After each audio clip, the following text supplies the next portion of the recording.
Take a musical journey with Sound Safari, your passport to global folk, traditional, and indigenous sounds, fused with contemporary beats. Tune in Wednesdays, 6 to 8 p.m. on WMNF 88.5 FM.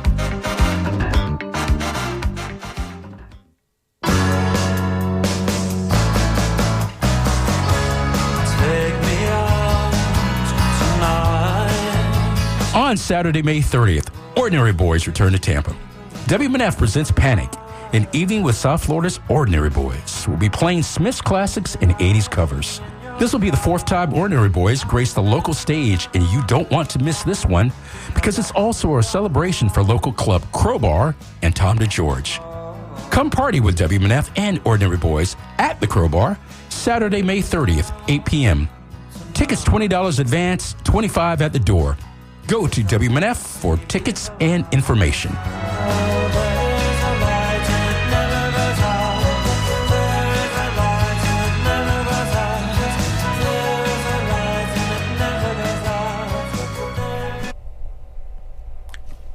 And this is WMNF Tampa. You're tuned into the live music showcase here on Friday afternoon. I'm your host for today, Ed Lehman, and I am delighted to welcome back to the studio Chuck Borowski. Welcome back. Thank you, Ed. It's nice to be here. It's been about 4 years, I think, since the last time you were here? Or Seems about something like right. that? Yeah. Okay, great. And we're just really happy to have you back. And without further ado, let's go into the first song. Okay.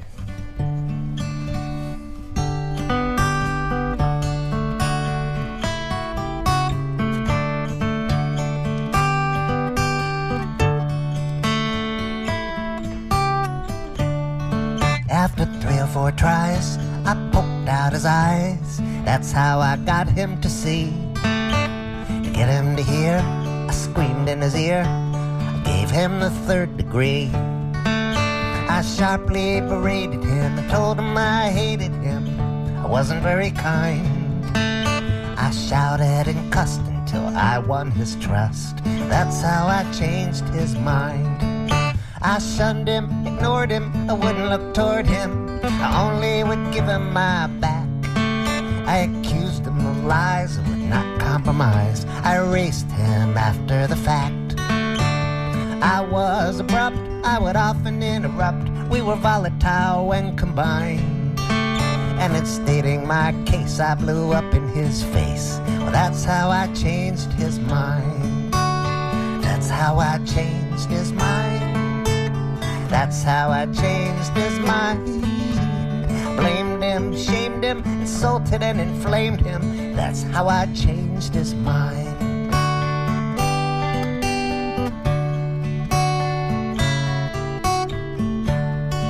Now this man was an ass. I was gonna let him pass, let him take a wide berth of me. But I was right and he was wrong, like I was telling him all along, trying to just get him to see. But he's a this and I'm a that, so we couldn't have a chat of the friendly and civilized kind. Round after round, I just ground him down. That's how I changed his mind. I stomped on his toes and I punched him in the nose. I was using irony. So sure of the truth, I knocked out his tooth. I kicked him twice in the knee. I won over his heart with a poisonous dart, and you should have seen me unwind, being overly cruel with ridicule. Oh, that's how I changed his mind.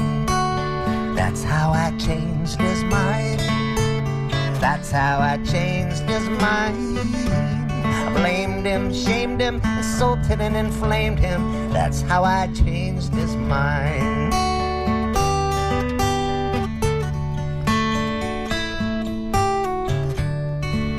So I called him a fool, challenged him to a duel, threw my white glove in his face.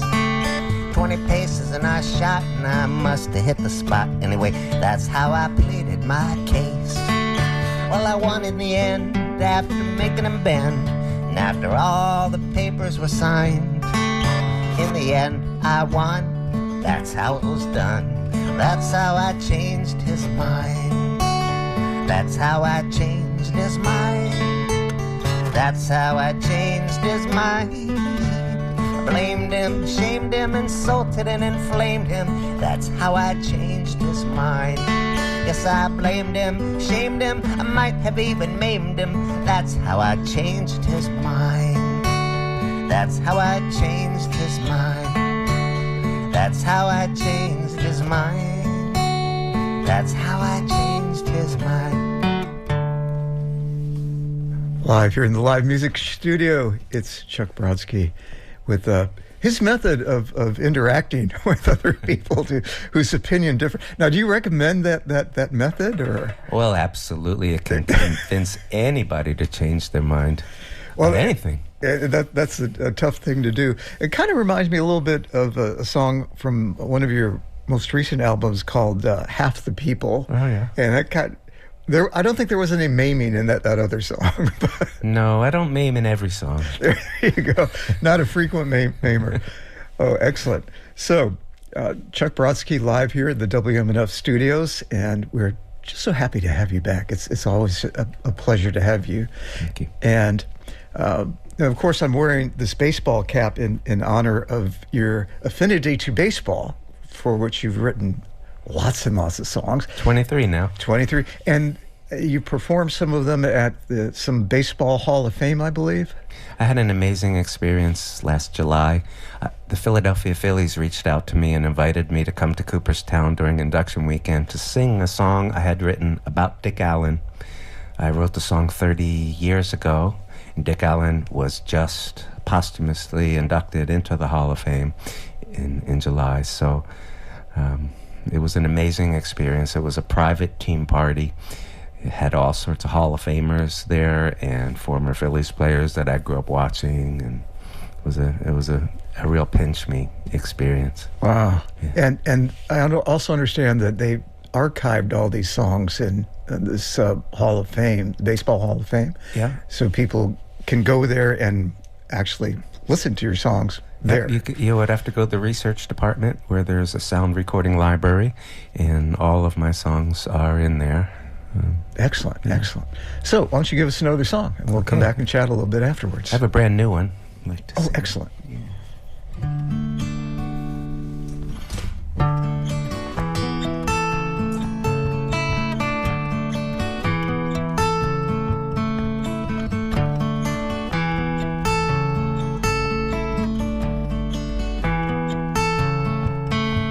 I think I smell an unwashed brain, a dirty, stinking, unwashed brain.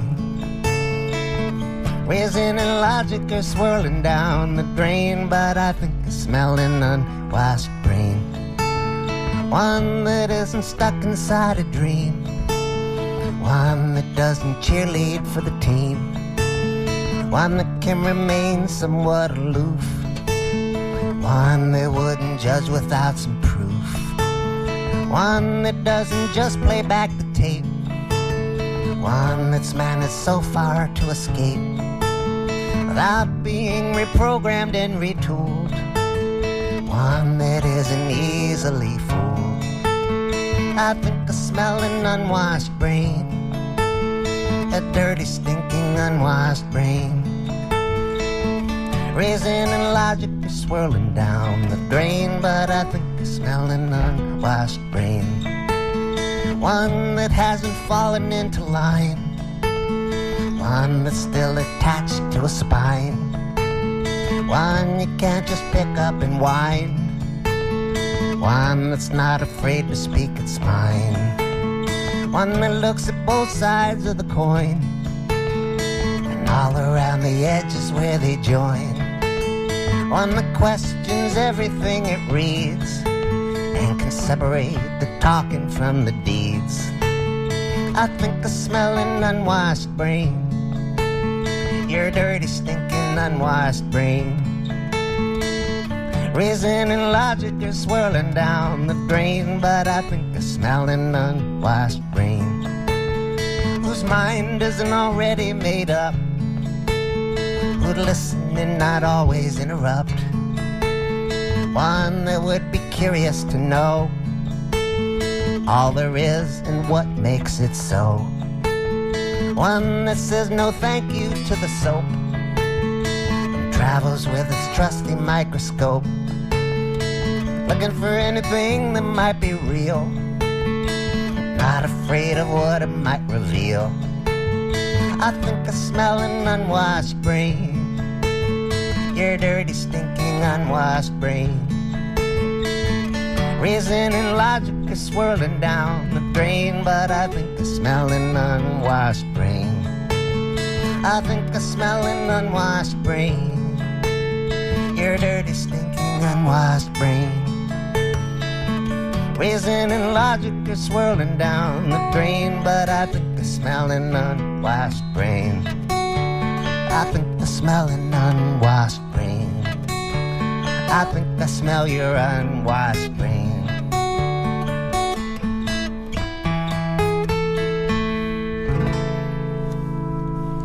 Brand new song here on the Live Music Showcase from Chuck Brodsky. Thank you for sharing new music. When are you going to put that out on an album? I have a date booked in the recording studio back in Asheville, North Carolina, where I live, for March 30th, and I hope to get 4 or 5, maybe 6 songs down, and we'll see after that. But I think I'm going to do this album really stripped down, just me and my guitar, so I don't think it'll take as long as a normal studio project might. So I'm aiming for sometime late spring, I guess. Oh, great. Looking forward to that. Thank you. So you mentioned Asheville. You live in Asheville, and when Helene came through, it devastated that area that you're in, and I understand you experienced some landslides on your own property. And tell us a little bit about that experience. Well, I know you guys are experienced with hurricanes here, but for a hurricane to strike inland, North Carolina was a very fluke thing. I was in Scotland up until the day before, and I'd been reading all week long about this impending hurricane. They were calling for catastrophic wind and rain, and I'd never heard those terms ever used before in a weather report for anywhere I lived. So I got back the night before, and the next morning I noticed one small landslide that had happened that was causing a bunch of mud to stream down towards my drainage grates. I live on the side of a mountain in the woods. That caused water to pool up by the drainage grate and start spilling over the edge of the hillside, and I tried to channel that water with some rocks to a different spot, and I was successful, but because of the fact that we had already gotten 25 inches of rain over 3 days, the ground was completely saturated, and all that water pooling up and spilling off the edge caused a massive landslide, about between 50 and 100 feet wide and 200 feet long, all the way down to the road below. Took everything out in its path and left my deck very vulnerable. The support posts were at the edge and have since, now they protrude beyond the edge. Oh. I managed to get the deck supported with some new posts within 3 or 4 days of the hurricane. I don't know how I was that lucky, but there was a crew available. So it took me 17 months to raise the funds to have the repairs done. The overall cost of just that one landslide is about $200,000, and there was about $50,000 more damage to the property, but I can live with that for now. But I was just awarded $100,000 by Samaritan's Purse charity organization, and that was the remaining money I needed. So we're on schedule. The work should start in about 3 weeks and should be finished the beginning of June, and I'm very relieved. I'll bet, yeah. Every day my deck hasn't fallen has been a miracle, no lie. I can appreciate that. And it's really telling that, in your situation that people in the community donated and helped in other ways, and that human connection that these disasters sometimes bring out the best in us is really touching. Amazing, it was really amazing and heartwarming. I knew that my situation didn't qualify for any of the aid that was initially offered by FEMA or any of the other organizations. They just the odd circumstances of my landslide, because the house itself wasn't damaged, even though the landslide was within a few feet of the house, and if it doesn't get stabilized, the house one day would fall. But I fell through the cracks in the system, and it wasn't until much, much later that money was made available for things like what I was dealing with, although they were so restrictive in these policies. They have this clause, a non-duplication of benefits clause, which means you can't add to the money that they're giving you. And if, in my case, the damage was over $200,000, but the maximum award was $50,000. Oh. And I couldn't, and I did a GoFundMe that raised $60,000, but they wouldn't let me add the $60,000 to their $50,000. That's crazy. Ridiculous rules. And then another organization had similar restrictions, and their policy was that if your damage was deemed by them to be in excess of $100,000, which mine was, the only options they offered were demolishing your house and building a new one, which wouldn't have been as nice, and that was ridiculous. But I was assigned a wonderful caseworker by the state, and he was very proactive on my behalf, and he found this money for me, and thankfully it came through. I was told about a month ago that they're giving it to me, and have already paid the 10% down to the contractor, and he's already done some preliminary work on the property, so it's going to happen. Sounds good. So I'm one of the lucky ones. Yeah, the damage through all of Asheville is just unbelievable. I couldn't wrap my head around it. So let's get to another song. Yeah, and in fact, it's uncanny that you asked that question right now, because I have a song that I wrote about the hurricane that I was planning on playing right now, and he led me into it perfectly. I want to just mention that this is a song I had no intention of ever sharing when I started to write it. I don't normally write for my own to heal through something, to work through something, but other people do, and there's nothing wrong with it, and I did it in this case.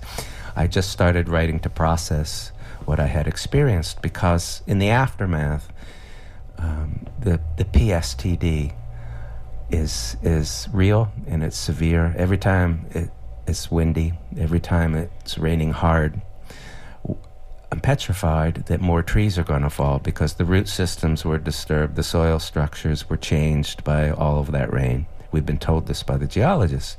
So I started to write this song for my own healing purposes, and after I got a few lines, or maybe even a verse into it, I realized that everybody in my area feels this, and so it compelled me to finish the song and to ultimately share it.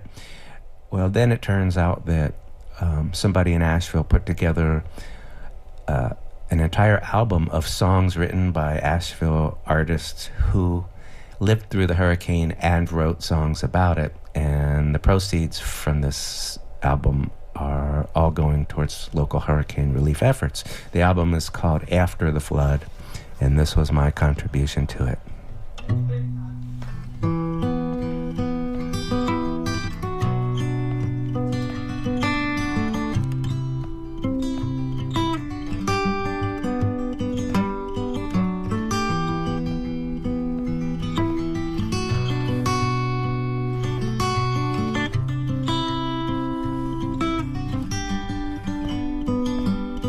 I used to love the sound on the roof of the rain. Now it's playing tricks with my brain. I'm hearing helicopters and planes. I keep looking at the weather vane. I used to love the sound of the rain coming down before 25 inches fell on my town. And what's left of it was all muddy brown. Now the rain makes a frightening sound.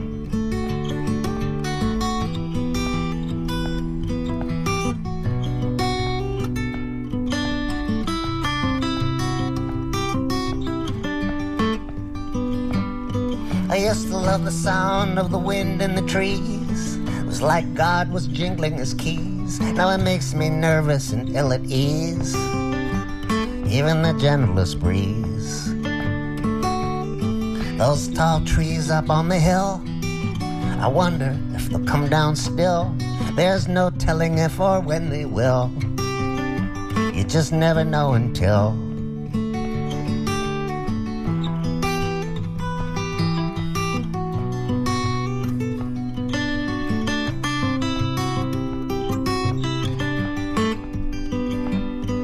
used to love to drive the river road where the Swananoa gently flowed.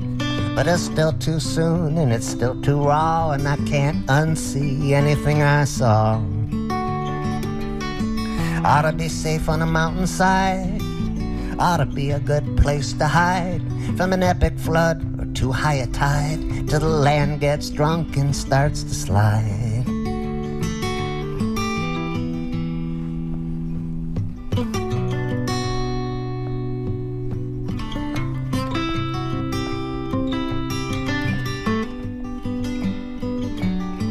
Afterward the sky was blue.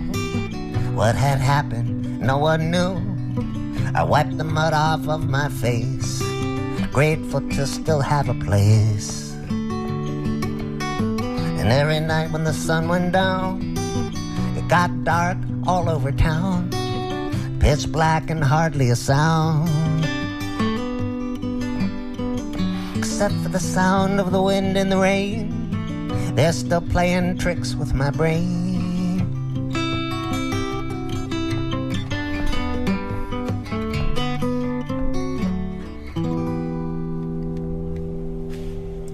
Wow. Chuck Brodsky and sharing new music with us. Thank you for sharing that. And it just really landed in my chest there, because I have a place up in North Carolina on the mountainside as well.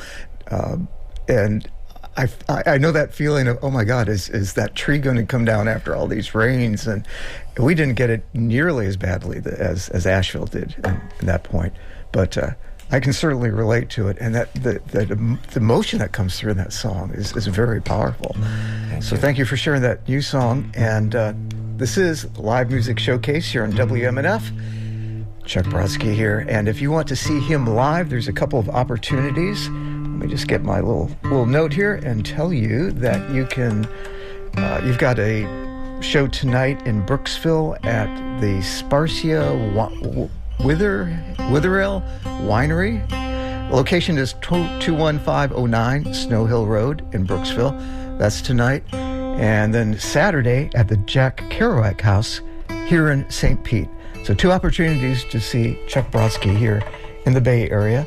And I've been told that you make an annual visit to Clearwater here every year. Is that connected with baseball by any chance? It is. I grew up in Philadelphia, and that's where the Phillies have their spring training complex. And my dad has been coming down for about 40 years, and I started joining him about 20 years ago. And we go to about 5 games. He couldn't come down this year. I think he's not able to do it anymore, unfortunately. He's 92 now. So the tradition continues without him. And I like to play 3 or 4 shows in the greater Tampa Bay area and catch about 5 games every year. Sounds good. So your dad, I guess, is the one who probably got you into the love of baseball. Oh, yeah. I'm assuming here. Yeah, he took me to a lot of games when I was a kid.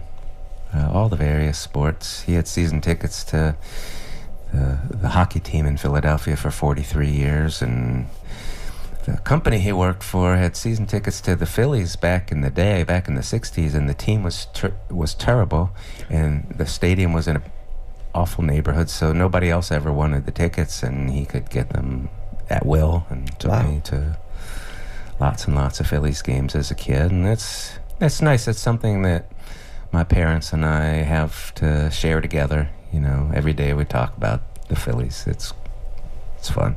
Excellent. So, baseball, and you just mentioned hockey. Didn't you play a little hockey yourself? Yeah, I played a lot of hockey myself. I played into my 40s. Oh, wow. And I'd still be playing if the local rink hadn't shut down, but it did.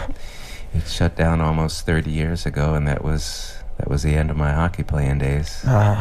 So what was your position? I was the goalkeeper. Oh, goal! Cool. Yeah. Cool. You got to wear the all the gear, gear, the mask, and all that. And I loved it. Yeah. When I lived in the San Francisco Bay Area, besides playing music, I wasn't quite professional as a musician yet, but I was playing a handful of shows a year. But I would play 3 or 4 open mics a year. But the ice time that we had, I played for 2 different teams at the same time, and our ice time was generally 10:45 at night. So I'd be on the ice maybe 6 nights a week, but then I'd sing my songs early, and I'd go to the rink and play from 10:45 till 12:30 or whatever time we had the ice until. And that was a routine for 10 years. Wow. Yeah. So, that took a lot of energy to do that. Well, I was younger. I had it. That happens to us. All right, well, why don't we hear another song? Okay. I wrote this song at a songwriting retreat in Michigan. I was given the assignment to write a song where I'd be swearing off of the manic pixie dream girl.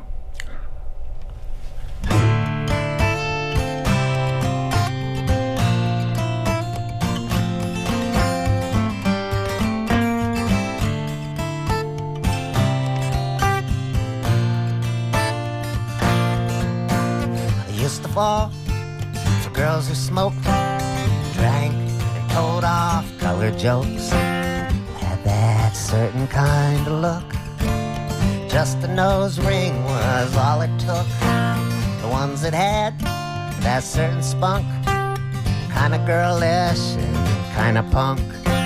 The girls you make excuses for as you lead them out the door. I used to like them fancy free, the way they would pretend to be. They wore all black, they had long hair, they acted like they didn't care. Full of beans, a great big blur. They used to fall for girls like her. They couldn't possibly all be true. 500 words when 10 would do.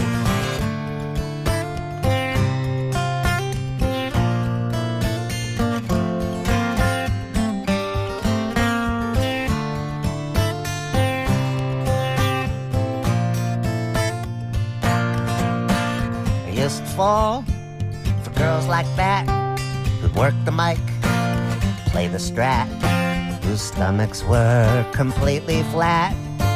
They would complain that they were fat. The kind of girls I would pursue, I made them up, they became true. I think I married one or two. They made me tea and they wrote haiku. I was always drawn to the manic kind who would say whatever was on their minds. Girls like that sunk all my ships carelessly with their loose lips. Yet for one enchanted kiss I'd betray myself for girls like this. A wild-eyed star tattoo, little crazy were a few. Girls like those, they have their charms, red flags and loud alarms. I loved her when they were in my arms, and I swear my love was true. Well, now it takes a little more to turn me on than it did before. Certain things I can't ignore, certain things I do.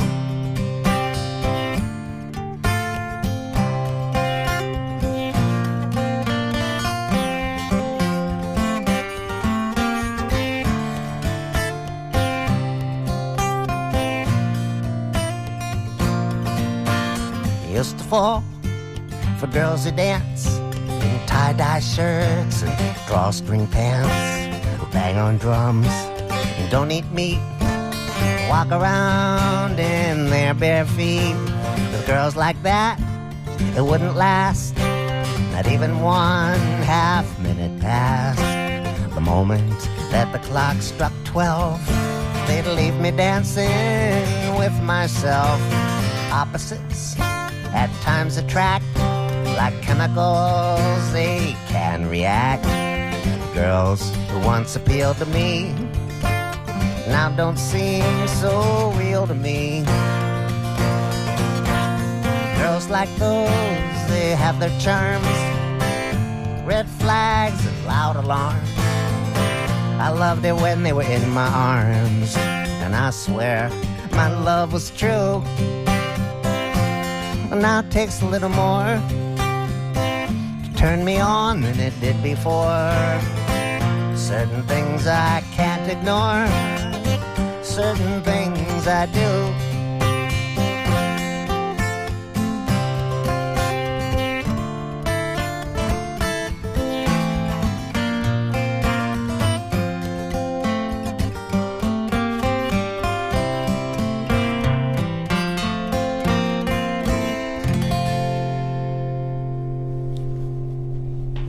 Excellent tune here on the Live Music Showcase. Chuck Brodsky sharing his music with us and experiences. And, you know, we kind of touched on it a little bit, that generally your songs, I see you as a consummate storyteller. That when I think of your music, your songs, it's a storyteller kind of approach to things. I think you sort of mentioned that you don't do a lot of songs about necessarily your personal feelings, but you tell stories.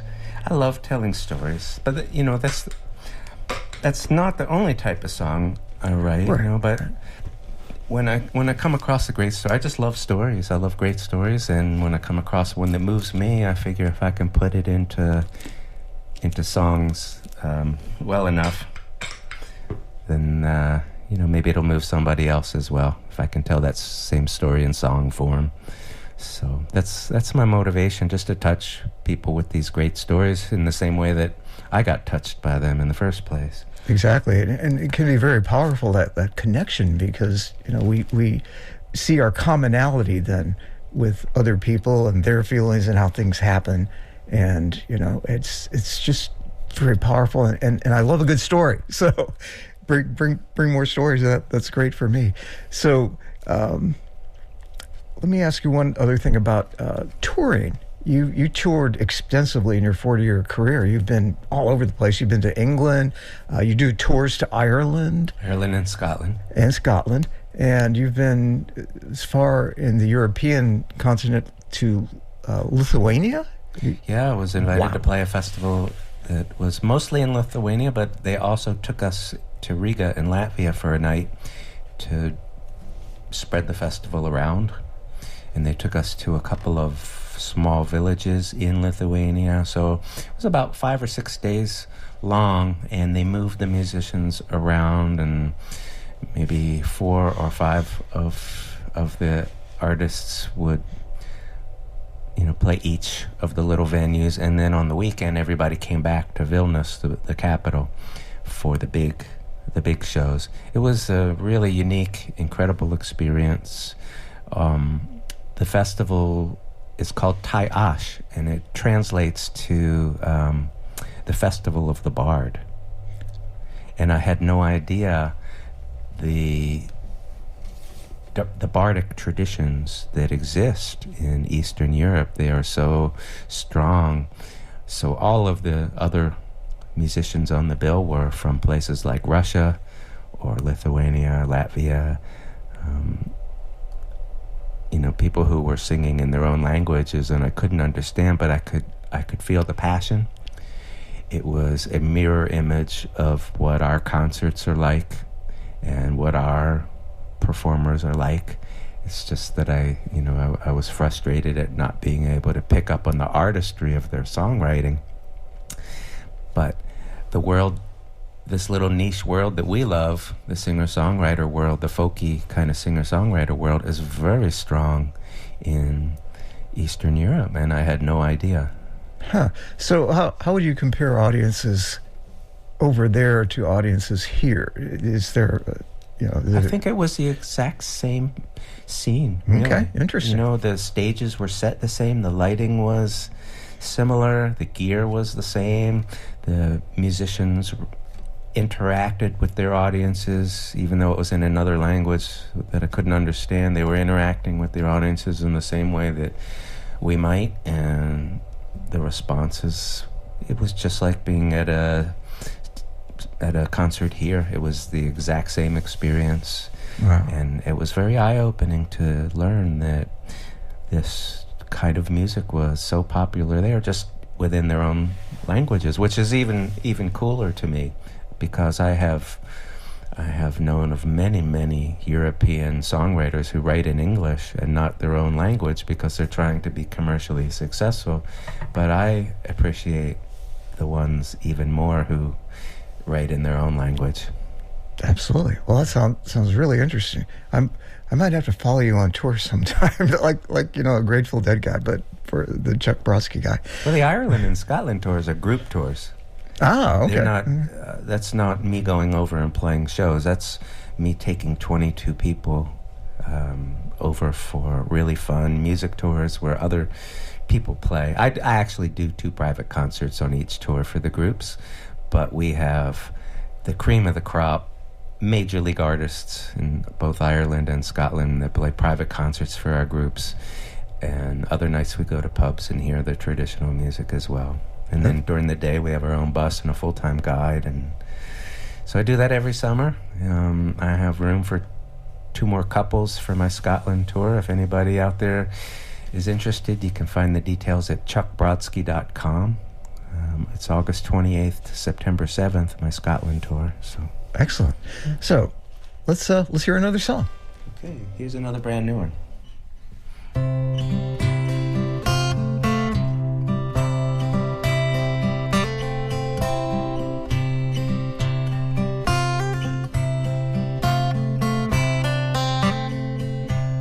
Truth is illegal, they're stamping it out. Can't read it, can't write it, can't say it out loud. But you know, in the end, that it's bound to prevail. But for the time being, it's only for sale.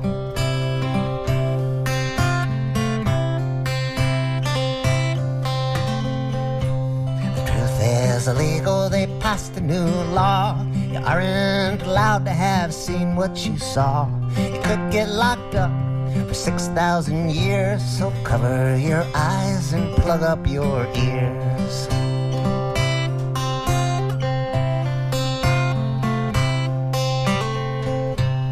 Facts are irrelevant, truth is composed, filtered and sanitized, underexposed, polished and scripted, fully approved. What is inconvenient gets scrubbed and removed.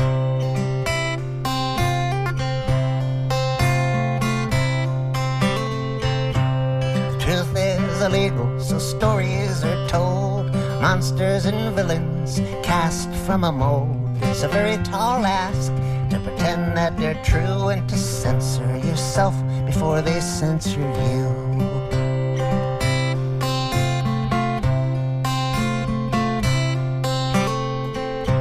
The truth is illegal.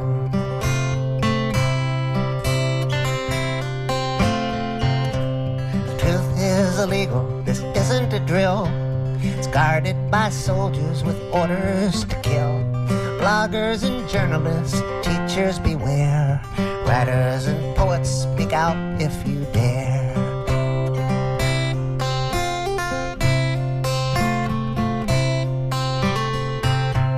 The truth is illegal, but if it pokes through, or if you uncover it, pity for you.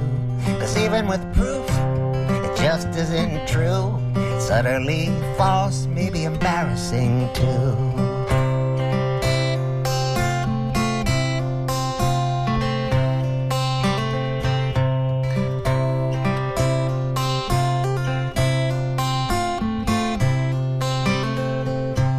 The truth is illegal, it isn't allowed. You're being recorded and stored in the cloud. So whatever you say better not be true. There might be somebody listening to you.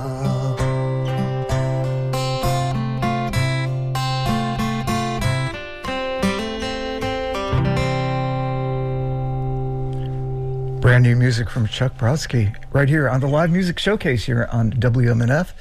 We've coming up to the latter end of the show, and I need to mention that we have a little process here called the AMA, Ask Musicians Anything. So if you want to send a note to DJ at WMNF, and Charlie, our board op, will forward that to us, and we'll ask the question of our guest performer today. And we really like weird questions, so we kind of encourage that. And I hope that's okay. You don't mind weird questions. If you don't mind weird answers. we love the weird answers, especially. So let me give credit where credit is due here on Live Music Showcase. It's all volunteers that make the show possible. And we have Pam Robinson as our audio engineer with a little help from Mark Perfetti. Lisa Reuter, she's our video director for today. On cameras, we've got Sage Botel. I did it right, didn't I? And who we got over there? Oh, we got Alexis Thompson. And also our board op, as I mentioned, is Charlie Cushing. And give us an email here at dj@wmnf.org. And we'll forward your questions to Chuck Brodsky live here in the WMNF studios. So without further ado, let's hear another tune. Okay. I wrote the song at the beginning of the pandemic. I was down here in mid-March as things began shutting down. I got the last of my concerts in. I drove back to North Carolina, drove up my long snaking driveway to the top, knowing I wouldn't be back down for a long time. And, you know, everybody was saying it was probably going to be about 2 years before concerts started happening. So I wondered if I'd have a career left, if the venues would be still there. Would I ever see my parents again? Would I ever see my friends again? Would I survive this? A lot of questions. And I decided, since nobody knew any answers, I was going to write a song as if this could be the very last song I might ever write. So what would I want to say in that one song? And it's called If This Is It.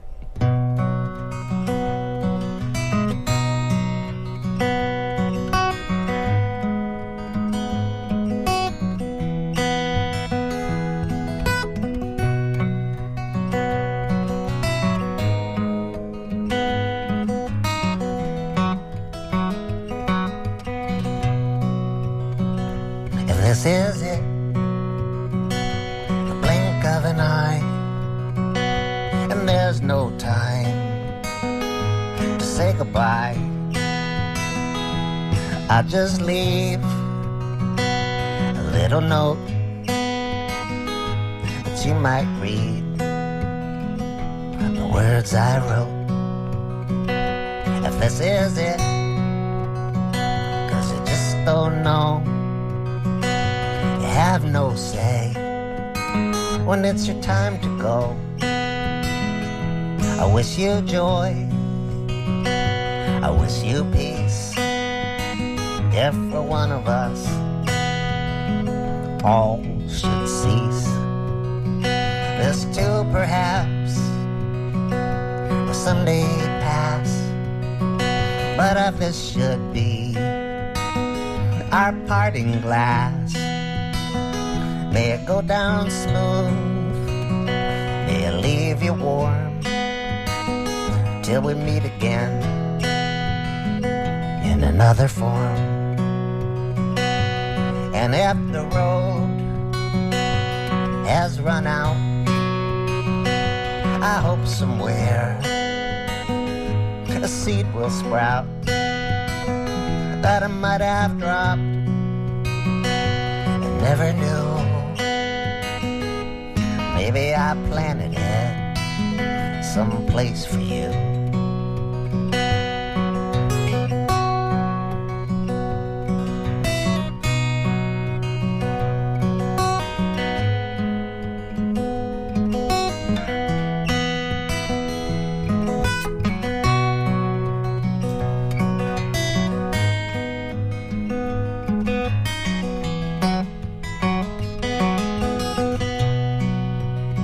So if this is it, and my work is done, and I don't finish what I've begun, I let them go, just like balloons, the unsung words and the unplayed tunes. My aim was true, every verse I wrote, every chord I struck, every single note,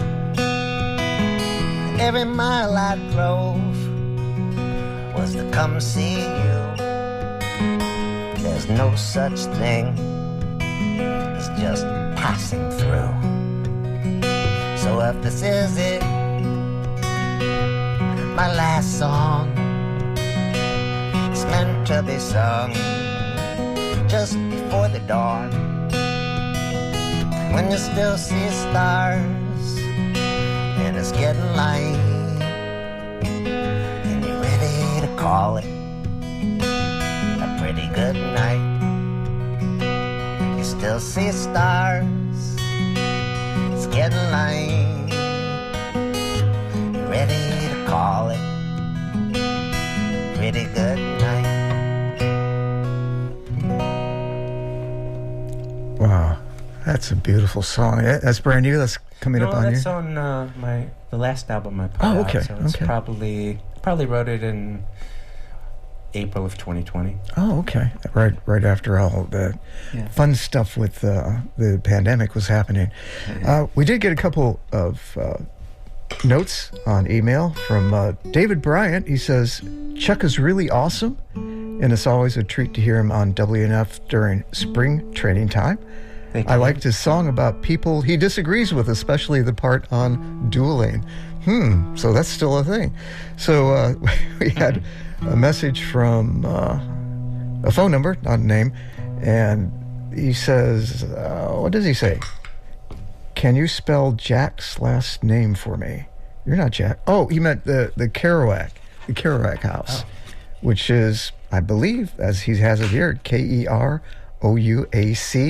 And again, if people want information on your shows, you've got one tonight in Brooksville, one in Saturday at the Jack Kerouac house. Where can they go to get more information? They could go to chuckbrodsky.com, and Brodsky has a Y at the end of it. And if they look on top menu where it says concerts, click on that and it'll take you to the info for both tonight's show in Brooksville, which is actually at the Peacock Theater. But the Peacock Theater has moved from a place called The Farm to this winery, and I can't pronounce it, but I know you have it in front of you. Where is it? Where is it? It's right here. Sparacia Witherell Winery. Right, okay. So that's tonight, and tomorrow is at the Jack Kerouac House in St. Pete. And then Sunday I have a private house concert in just north of Tampa, but again, that's a private show. But excellent. So we've got about 9 more minutes, okay. And for folks who are watching on Facebook, I might mention that even though at the top of the hour, at 1 minute past the top of the hour, we go to NPR News, we'll continue to broadcast on Facebook, and you'll get to hear extra content, bonus content, for a little bit. And, we got one more message. So check us out on Facebook, and it'll also come up on YouTube. And let's see, we've got a message, a listener comment from Jeff, who says, my girlfriend Chrissy and I went to Ireland with Chuck last summer, and it was a great trip seeing sights and their music. Fun to check out a new land with other music enthusiasts. Thank you, Jeff. That sounds really good to me, too. So we've probably got time for a couple more songs. Okay. So let's go ahead and have you do another song. I have another brand new one for you. Excellent.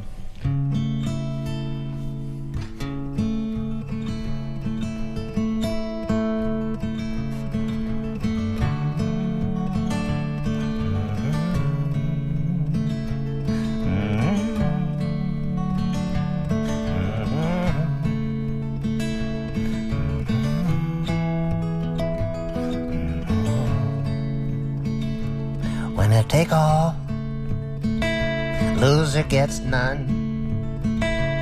That's the deal, says the guy who won. Maybe just for spite, maybe just for fun. Might have been a little blackmail, might have been a gun. When I take all, the entire crop, every little morsel, the very last drop, take from the bottom, give to the top. Everything must go at the mom and pop. All for one for all. The most beautiful graffiti I ever saw. Well, there never used to be a wall, all for one, one for all for one, one for all. Winner take all, none for the rest. They shout from the pews in the Sunday best, praying for the sick, praying on the poor, and damn them all if they ask for more. Winner take all that they can afford. Their new Messiah strikes a chord. He worships money, praises the sword. He bullies everyone, even the Lord. All for one, one for all. The most beautiful graffiti I ever saw. Well, there never used to be a wall, all for one, one for all for one, one for all. A winner take all, let the losers weep, let them cry themselves to sleep. The price of freedom has gotten steep. Everything's expensive, life is cheap. A winner take all, leave no crumbs. That's the song that the heartless hums. It's nothing but selfish, it's nothing but mean, and it makes no difference which way you lean. All for one, one for all. The most beautiful graffiti I ever saw. Where there never used to be a wall, all for one, one for all for one, one for all for one, one for all. The most beautiful graffiti I ever saw. Where there never used to be a wall, all for one, one for all for one,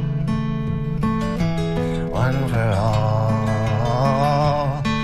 for one, one for all. Brand new music from Chuck Brodsky here on Live Music Showcase. Thank you for tuning in. If you're watching on Facebook, stay tuned, because at the top of the hour, we'll do one more song as bonus content. And Chuck, thank you so much for coming in and sharing your music. Especially love hearing the new music, and that song was so on point. This is WMNF Tampa, and Chuck, would you like to take us out with one more song? I would. I just have to retune really quickly. But I wanna sing a song that I wrote 45 years ago. It's kind of incredible that it's still in my repertoire. Coming up next is the NPR News here on WMNF Tampa. I want to sing this song for my friends Joel and Donna.